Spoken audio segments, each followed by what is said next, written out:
Hello. First of all, let me apologize. This past week it just simply broke off, and I've been having a lot of problems with this computer, with this program. The second thing is, with all of this, with this time of year, a number of personnel are not here to help. Okay, let me just try simply by doing or attempting to do the Epiphany, but not the feast of the motherhood of God, of Mary, mother of God. The contrast really is between the darkness and the light. At the beginning of the reading from Isaiah, it starts off, "Rise up in splendor, Jerusalem, your light has come. The glory of the Lord shines upon you. See, darkness covers the earth, and thick clouds cover the peoples." Reading from Isaiah chapter 60, verses 1 to 6. There has been darkness, but now there is light. If we go over to the gospel reading, and again cherry picking, just going through to pick out the pertinent verses. In come the Magi, and they ask in Jerusalem, "Where is the newborn King of the Jews?" Well, that causes a great deal of disturbance.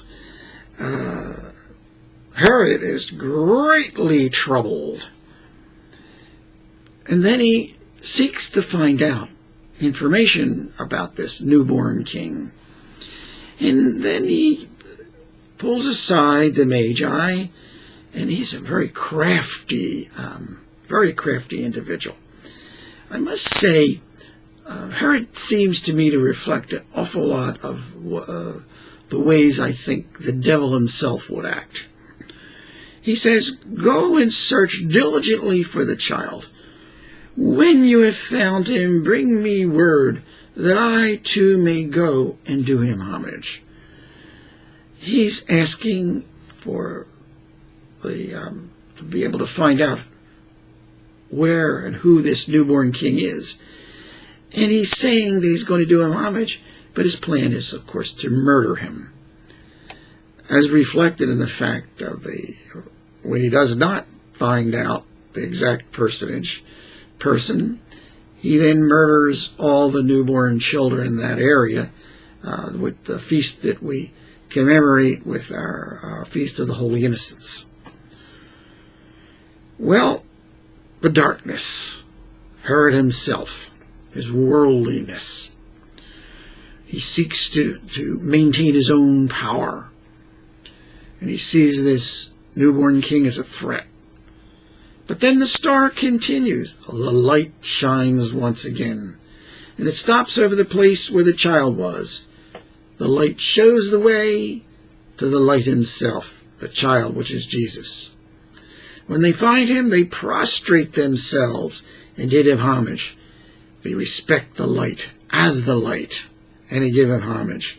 They open their treasures and offer him gifts of gold, frankincense, and myrrh, affirming that he is God, the Almighty, the All-Powerful, the All-Wondrous and Awesome God who has come into this world, the light of the world for all the world to see.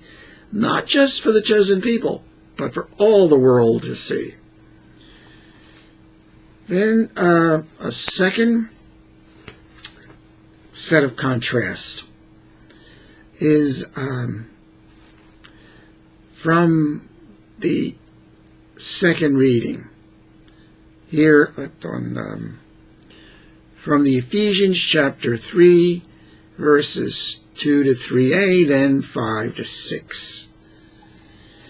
"You have heard of the stewardship of God's grace that was given to me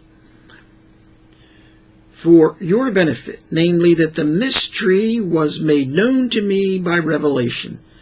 It was not made known to people in other generations, as it has now been revealed to your holy apostles and the prophets of the Spirit." In other words, it wasn't made known. It was in darkness, not revealed. But now it has come to light. It has been made known that the Gentiles are co-heirs, members of the same body, co-partners in the promise of Christ Jesus through the gospel. Well, in this case, the light shines among all the peoples, that they are co-partners, the light and receiving the light. That is Jesus himself.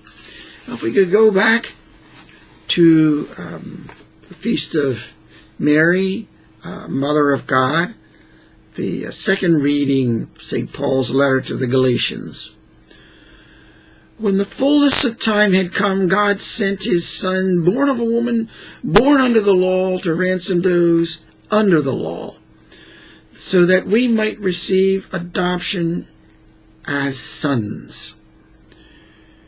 Really, what they're saying is the law was something of the darkness.